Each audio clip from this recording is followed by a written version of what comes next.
பூங்குடி, நீ எங்க இருக்க? உங்க அப்பாவும் உன்னை கடத்தலன்னு சொல்றாரு. அப்புறம் யார் கடத்திருப்பா?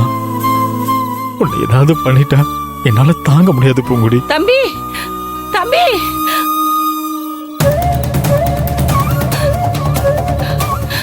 தம்பி, இவர்தான் பூங்கொடியை கடத்தினது. அது எனக்கு நல்லா தெரியும்.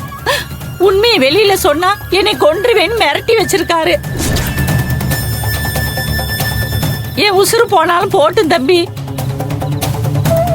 பெத்த மகளை காப்பாத்தாம இருக்கிற உசுறு எனக்கு தேவையில்லை. ஆனா உண்மையை சொன்னா பூங்கொடியை கொன்றுவேன்னு சொல்றாரு.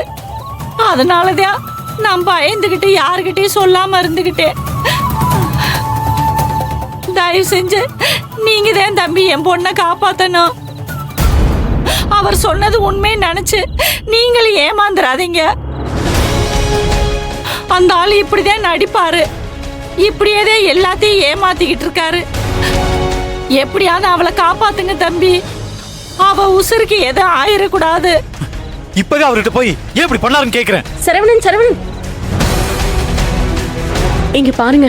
இந்த விஷயம் அத்தை மூலியமா தான் உங்களுக்கு தெரிஞ்சதுன்னா அவருக்கு தெரிஞ்சிடவே கூடாது.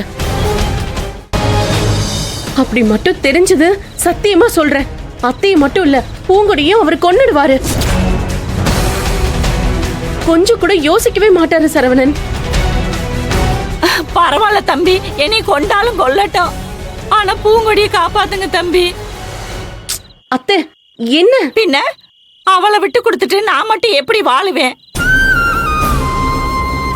இந்த மிருகத்தோட வாழ்றத விட நான் மண்ணுக்குள்ளே போய் சேர்ந்துடலாம். என்னைய பணையமா வச்சு அந்த ஆள் தப்பிச்சிடக்கூடாது.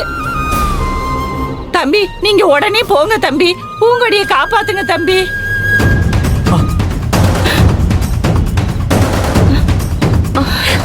வாங்க அத்தை.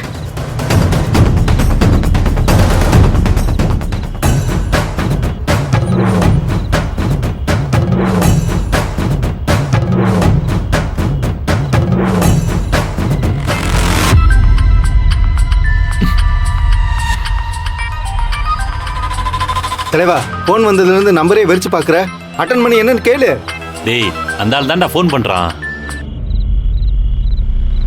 போன் எடுத்து என்னடா பேச சொல்ற?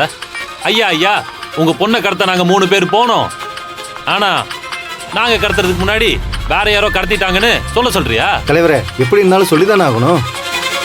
அந்த பொண்ணை கடத்தின வேற டீம் அவங்களுக்கு போன் பண்ணி பணங்கினா வேணும்னு கேட்டா நம்ம கடத்தலைன்னு தெரிஞ்சு போகும்ல. அப்புறம் கஸ்டமர் நம்ம மேல கோச்சிக்க மாட்டாங்க.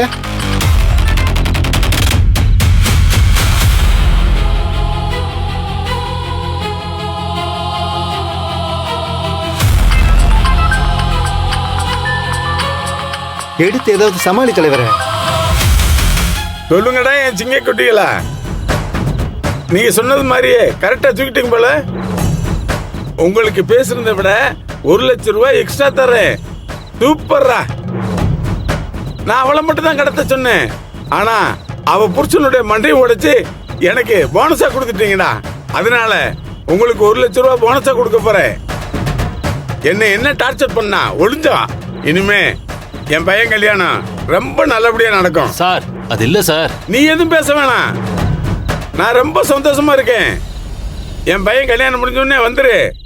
நான் சொன்னது மாதிரி 1 லட்சம் ரூபாய் போனஸா சேர்த்து தர்றேன். என்ஜாய் பண்ணுங்க. சூப்பர்ப்பா. இனிமே இந்த மாதிரி வேலையெல்லாம் எனக்கு நீங்க தான் ரெகுலரா பண்ணி கொடுக்கணும். புரியுதா? காலையில வந்துருங்க. சரி, போன வைக்கிறேன். என்ன தலைவரே, பெரியவர் உங்க மேல நம்பிக்கை வச்சிருக்காரு போல. நம்ம தொழிலுக்கு மூலதனமே நம்பிக்கை தான்டா. ஒருத்தருக்கு நம்ம மேல நம்பிக்கை குறைஞ்சது அப்புறம் யாரும் நம்மளை கான்டாக்ட் பண்ண மாட்டாங்க. அப்புறம் நம்ம உழைச்சுதான் சாப்பிடணும். அது நம்மளால முடியுமா? ஆமா தலைவரே, அது முடியாதுதான். இப்ப அதுக்கு என்ன பண்றது? பெரியவரு நம்ம தான் அந்த பொண்ணை கடத்திட்டோம்னு நம்பிட்டாரு. அந்த நம்பிக்கையை நமக்கு எடுத்துக்க கூடாது. அதான் வேற யாரோ கடத்திட்டாங்களே தலைவரே. அவங்க கிட்ட இருந்து நம்ம கடத்துவோம். கடத்தல்காரனுக்கு கடத்தல்காரன் தான் நண்பன். அவங்க கிட்ட இருந்து நம்ம கடத்தினா தப்பே கிடையாது. இல்ல தலைவரே, நமக்குள்ள எந்த சண்டையும் வந்துடக்கூடாதுல்ல.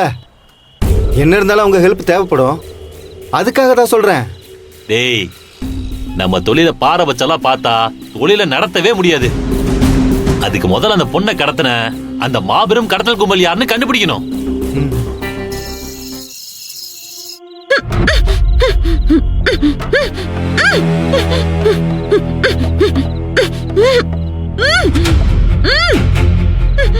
வாயில பேசுறி ஓட்டுனதுக்கு அப்புறம் சும்மா இருக்கல பாரு. மாவு இல்லாம அரைக்கிற கிரைண்டர் மாதிரி தடுக்கு தடுக்குன்னு ஆடிட்டே இருக்கா. என்னடா வேற எதுவும் பேச ட்ரை பண்றாளோ? வேற என்ன சொல்ல போறா? நான் யாரு தெரியுமா, என் ஊர் என்ன தெரியுமா, என் பரம்பரை என்ன தெரியுமான்னு ஏதாவது வீரவசனம் பேசுவா. ரவுடிங்க நம்மளே வீரவசனம் பேசுறதை நிறுத்திட்டோம். இவ பேசுறதெல்லாம் கேட்டு நாம இன்னும் டென்ஷன் ஆகணுமா? வீரவசனம் பேசுற பொண்ணு மாதிரி தெரியலையே. வேற ஏதோ பேச ட்ரை பண்றான்னு நினைக்கிறேன். அவ என்ன வேணாலும் ட்ரை பண்ணிட்டு போட்டோம். இப்ப நீ வாயை திறக்காத. எதுவா இருந்தாலும் அப்புறம் பாத்துக்கலாம். அவ என்ன மாதிரி கத்துனாலும் கத்தட்டும், விடுங்க, தாகட்டும். நீ சும்மாரு. காட போடுறா.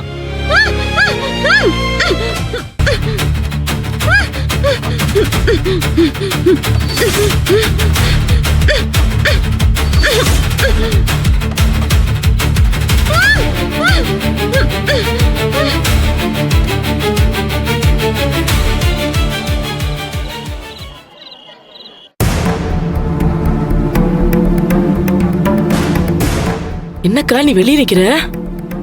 ஸ்ருதி என்ன பண்றா? அவளுக்கு என்ன, அவ நிம்மதியா இருக்கா. அவளுக்காக தான் நாம 2 பேரும் நடையா நடந்துகிட்டு இருக்கோம். ஏய், எதுக்கு இப்ப இப்படி கேவலமா சிரிக்கிற? சும்மாதான். இல்லையே, சும்மா எல்லாம் நீ அப்படி சிரிக்க மாட்டியே. என்ன ஏதோ மறைக்கிற? உன்னை விடவா நான் மறைக்கிறேன்? இதே நான் மறைக்கிறேனா? நான் என்னத்த மறைக்கிறேன்? இவ்வளவு தூரம் நடந்துருச்சு, இப்ப கூட உண்மைய சொல்ல மாட்டேங்கிற பத்தியா? நீ பயங்கரமான ஆளுதான். அக்கா, நீ எதையோ மனசுல வச்சுட்டு இப்படி பேசிட்டு இருக்க. என்னன்னு சொல்லி தொலை. என்ன மகேஷ், தெரியாத மாதிரி பேசுற? நீ மத்தவங்க கிட்ட நடிக்கலாம், என்கிட்ட நடிச்சு என்ன ஆக போகுது? நடிக்கிறேனா? ஆமா, நீ தானே பூங்கொடிய கடத்தி வச்சிருக்க. நீ ஏன் கடத்தி வச்சிட்டு ஈஸியா அந்த சிவசாமி மேல பழிய போட்டுட்ட? அக்கா, நீயே இந்த மாதிரி போய் வெளியில சொல்லிட்டு தெரியாத. அவளை நான் கடத்தல உங்ககிட்ட சொல்லாம இருப்பேனா? அதான் அப்பவே சொல்லிட்டேன்ல, மறுபடியும் அதையே கேட்டு நான் டென்ஷன் ஆக்காத. அவ தொலைஞ்சா நமக்கு நல்லது தானே? நல்லதுதான், ஆனா நீ தான் கடத்தினேன்னு என்கிட்டயே ஒத்துக்க மாட்டேங்கிறிய, அதான் ஏன்னு தெரியல. அக்கா, எனக்கு வர கோத்துக்கொண்டு அப்படியே ஓங்கி அறவுட்டேன் வைய. நான் அவளை கடத்தல சொல்லிட்டே இருக்கேன், நீ திரும்ப அதே சொல்லிட்டு இருக்க.